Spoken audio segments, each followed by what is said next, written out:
ver que o sacrifício, o sangue que ele derramou na cruz do Calvário, valeu a pena.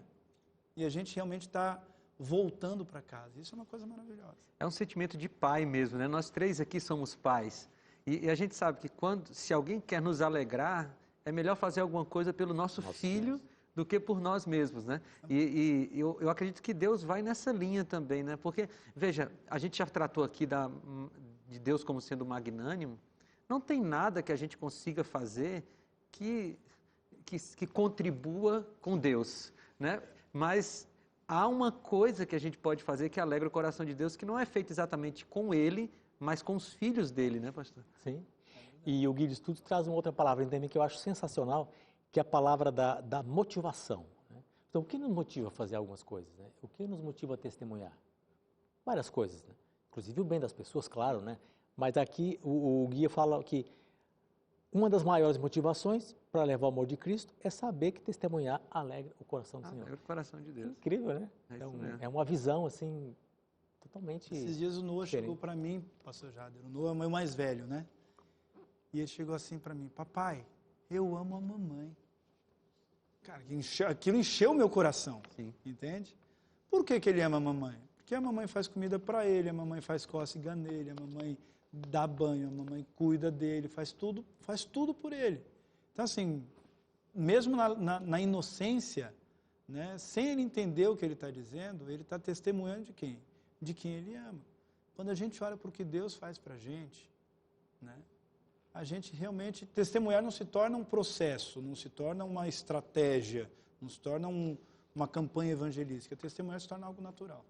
Agora, a gente vai avançar um pouco aqui, porque o nosso guia de estudos, ele traz aqui uma metáfora, falando um pouquinho sobre o Mar Morto, e eu já falo com você aí de casa, falei no primeiro bloco, se você não tem o guia de estudos, você pode encontrar no site cpb.com.br, em formato físico, como eu te mostrei. Eu estou aqui com o formato digital, tem vários formatos para você estudar, e no nosso guia aqui, fala sobre essa questão do Mar Morto, né? O Mar Morto é um mar que só recebe água, e ele vai ficando tão salinizado que a vida não brota lá, não tem vida, a não ser alguns seres microscópicos que não podem, a gente nem considera direito, né? Mas essa metáfora é interessante, porque o Mar Morto, por só receber e não dar, ele acaba sendo morto, né? E aí o autor da lição, ele usa isso como metáfora para a nossa vida espiritual, né?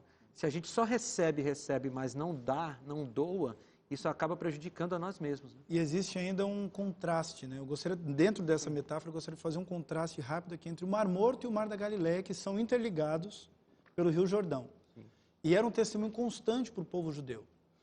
Por quê? O Mar Morto, por estar de fato, por ser o lago mais profundo da Terra, está mais de 400 metros abaixo do nível do mar, como você disse, pastor, só recebe os sais minerais que vêm do Rio Jordão, e a água, o índice de evaporação é muito grande.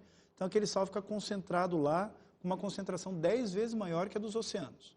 Por isso que não cresce nada. Uhum. Agora, o Mar da Galileia, ele está a norte, a cerca de 150 quilômetros de distância ao norte, e o Mar da Galileia não é assim. Se a gente for olhar no mapa, na região que circunda o Mar da Galileia, a gente consegue ver aquele verde em volta, né? São águas repletas de peixes, água utilizada para irrigação na agricultura. Por que o Mar da Galileia não é tão diferente do Mar Morto, sendo que eles estão tão próximos? Porque o Mar da Galileia, ele não guarda os seus sais minerais só para si, ele compartilha com o Rio Jordão. Então a água está sempre naquela concentração normal. Uma outra coisa interessante, no Mar Morto, as águas elas estão sempre calmas, não existe tempestade no Mar Morto, ao longo de todo o ano. A chuva, o índice pluviométrico é muito pequeno. Já no Mar da Galileia, tempestades terríveis, inclusive citadas na Bíblia, né, em que os discípulos, pescadores profissionais, tiveram medo de afundar no meio daquele mar. Isso nos mostra uma coisa interessante.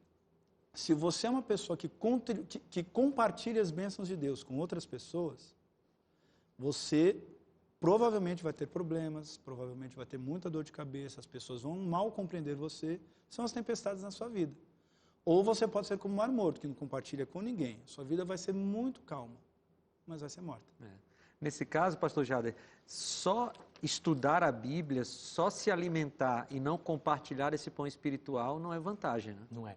Inclusive, a Bíblia tem um verso que eu acho maravilhoso e fala justamente sobre essa coisa da fluidez, né? Lá em São João 7:38 fala justamente isso. Quem crer em mim, como diz a Escritura, do seu interior fluirão rios de água viva. Quer dizer, esse dinamismo precisa acontecer, né? Porque o Mar Morto lá realmente é morto porque é parado, é sem vida, né? Então, na nossa vida, na vida do cristão, essa fluidez por onde deve passar, né? Um caudal de bênçãos, diríamos assim, né? É bom para quem entrega, é bom para quem recebe, e essa dinâmica de estar acontecendo sempre alguma coisa é o segredo da vida, da própria vida.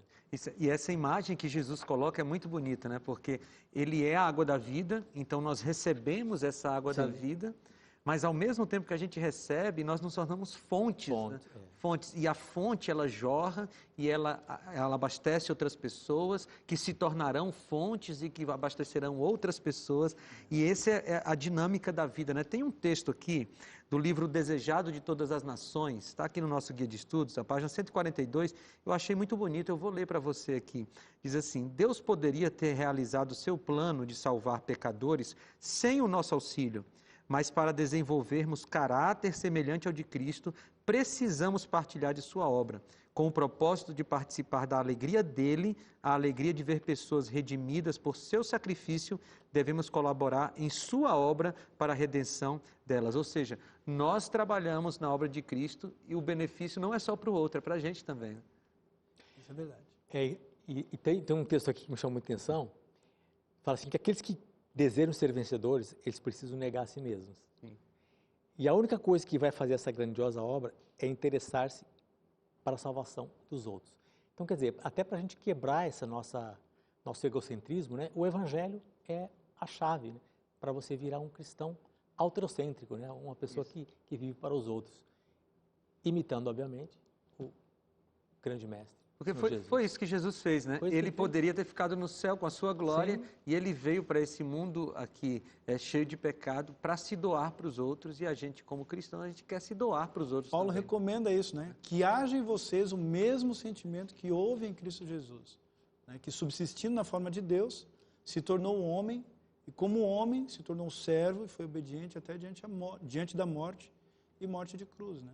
Então, assim, que sentimento foi esse? E aí é o que nos motiva, é o amor de Cristo. Nós amamos porque Ele nos amou primeiro. E o testemunhar para as pessoas desse amor, é o cerne de toda a questão.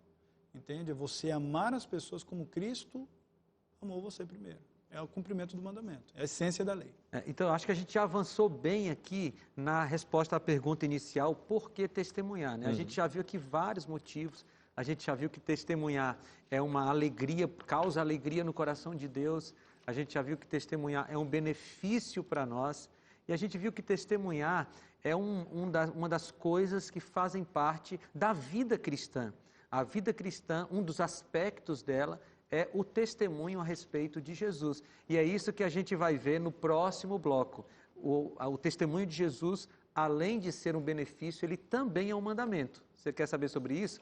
Então não sai daí, a gente volta daqui a pouco.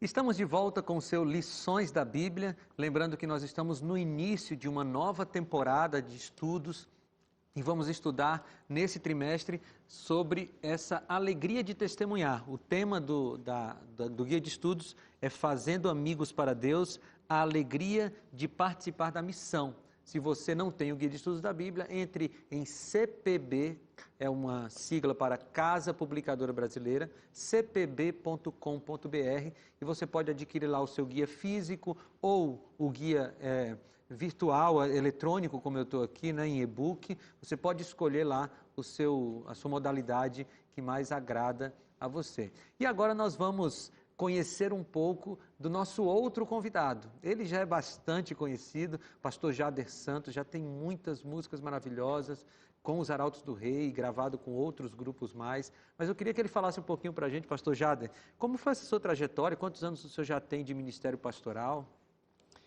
Então, olha só, Eu sei que não parece, Felipe, mas eu já tenho uns 35 anos de ministério pastoral. Mas a minha vida, ela se resume em alguns poucos passos. Na verdade, a primeira grande influência foi uma família ministerial, que foi o ministério de meu pai e da minha mãe. Sim. Então, eu já nasci dentro de uma família pastoral. Seu pai foi pastor. Meu pai foi pastor. Uhum. Então, eu já cresci dentro da igreja, né? Fazendo coisas de igreja, né? Trabalhando pelos outros, fazendo música na igreja, grupos, corais e tudo, visitando. Meu pai dando estudo bíblico, a gente cantando. Então, começou por aí. Depois, eu me lembro que 2 grandes sonhos que eu tinha na vida era poder trabalhar com música para a igreja. E depois que eu fui para que a gente chama nossos internatos, que são nossas escolas, eu me apaixonei muito por aquele tipo de trabalho. E eu falei assim, se Deus me der a oportunidade um dia, eu queria fazer isso. E Ele me deu justamente essas 2 coisas em abundância, porque o Ministério da Voz da Profecia já tem vários anos aqui, né? E depois, meu segundo ministério foi em escolas, né, na obra educacional. Eu sei que você também passou pela obra educacional, que é uma coisa que me deu muita alegria, muita satisfação. Influenciar os jovens, né? Dos nossos internatos, você trabalhou no IAP e no NASP? Trabalhei no IAP primeiro e depois o NASP, Campus 2. Se você não sabe, o IAP é o Instituto Adventista Paranaense, é o nosso internato que fica em Uvatuba, não é isso? Ivatuba, lá pertinho de Maringá. E o NASP é o nosso centro universitário aqui, que tem 3 campi, tem o 4º agora, que é o campo virtual. Você pode entrar em unasp.com.br ou unasp.edu e aí você pode conhecer os nossos internatos. Mas, pastor Jader, é muito bom ter você aqui. Aí você está nos Arautos, você consegue calcular quanto tempo já? Porque são 2 passagens, né? 3. 3 passagens. Essa é a terceira. Já estou indo para 20 anos já. 20 anos de Arautos. Pastor Felipe, quem diria que eu teria o privilégio de estar participando com o maestro Jader Santos nos Arautos do Rei? É um privilégio nosso, Denis. Eu que quando criança ouvia as músicas dos Arautos do Rei. Vamos parar por aí, Denis. Meus cabelos brancos já estão me delatando aqui, viu? Muito bem, é um privilégio ter vocês aqui. E o Ministério da Música, e eu queria, não é um tema exatamente da nossa lição aqui, mas é pregação do Evangelho, tem tudo a ver. Queria que vocês falassem aí um pouquinho de como é pregar o Evangelho através da música. São 2 coisas que são muito prazerosas, né? Pregar o Evangelho e música. Então, Denis, fala um pouquinho, depois o pastor Jader pode complementar. Pastor Felipe, eu sempre encaro cada música que eu canto como um sermão. Sim. Entende? Então, a gente não pode cantar daquilo que a gente não vive. Então, assim, eu sempre que eu vou cantar, sempre que eu vou escolher uma música, ou até mesmo cantando com os arautos, eu busco, de fato, interiorizar aquela mensagem para que eu possa testemunhar através da música, para que eu possa cantar realmente, quando eu vou cantar, por exemplo, sobre a graça, né? Graça, achei a graça dessa vida. Esse é um trechinho da música do DVD. Sim, da música que nós lançamos, né? Então, assim, é um privilégio poder cantar dessa graça, mas como é que eu vou cantar dessa graça se eu primeiro não me dei conta de que eu estava perdido, precisei ser achado, justificado, perdoado e então reconciliado a Deus, para só então poder testemunhar. Tem todos esses passos, então, quando a gente vai cantar, a gente realmente precisa parar para pensar,